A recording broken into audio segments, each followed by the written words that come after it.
Good morning.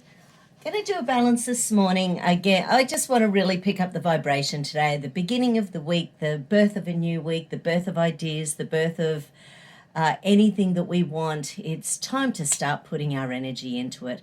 What is it you want to move forward? We know that 2019, 2018, 2017, that freedom, it's gone.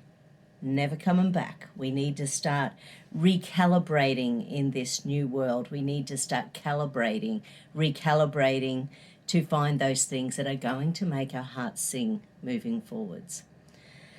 So it was a really tough week last week, which is why I wasn't here very much, and I had some really difficult, challenging stuff. So it's, and I simply couldn't, I couldn't do it. I just couldn't. So raising vibration, so I'm going to go muscle test some tuning forks and some flower essences, and I'll be right back.